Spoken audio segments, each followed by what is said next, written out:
Hey guys, welcome to this channel, and in this video I will show you how to save Microsoft Office files directly to OneDrive.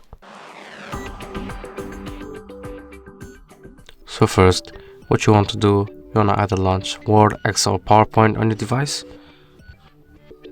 So I'm going to turn on Word. I'm going to create a new document.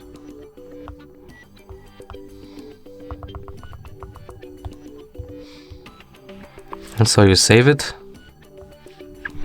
Here it says document, OneDrive, personal documents. And it's saving, as you see. And when we go to OneDrive,